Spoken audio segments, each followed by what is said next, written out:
For nearly 2 billion Muslims across the world, Islam is a pillar of faith and worship, uniting people in every corner of the globe. And let us remember that it is also a pillar of our shared history. For centuries, Muslims have been a crucial source of culture, philosophy, scholarship, and science. From the enormous influence of Avicenna, the great physician and philosopher, whose interpretations of Plato and Aristotle helped shape the development of Western European philosophy, to the Muslim mathematician and astronomer Al-Khwarizmi, responsible for delivering Indo-Arabic numerals and the father of algebra, to the father of rationalism, Averroes, whose groundbreaking commentaries bridged Islamic and Western thought, to the countless contributions of Muslims across every field, from science, technology and medicine, to literature, art, music and architecture. Excellencies, today's event shines a light on a vicious plague that represents a complete denial and ignorance of Islam and Muslims and their undeniable contributions. The plague of Islamophobia.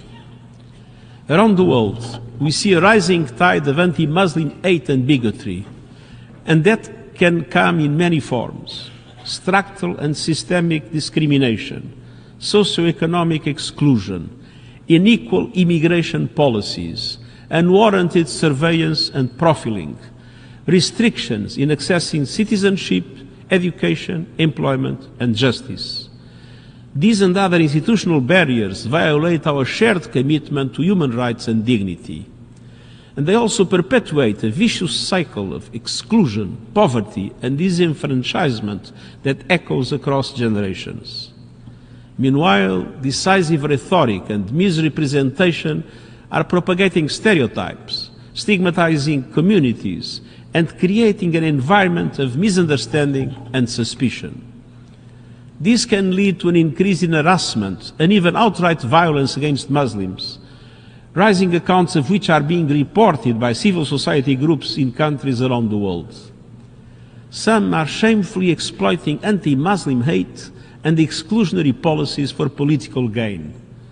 We must call this what it is: hate, plain and simple.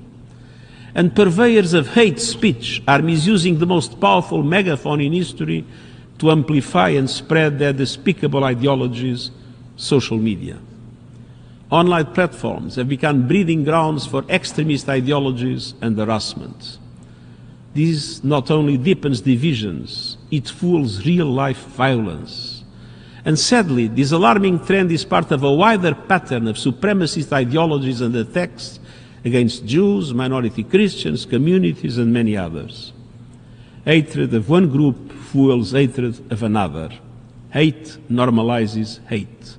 Hate destroys the fabric of our societies, and hate undermines the equality, understanding, and respect for human rights upon which a peaceful future and a peaceful world depend. Excellencies, we cannot stand on the sidelines while hatred and bigotry run wild.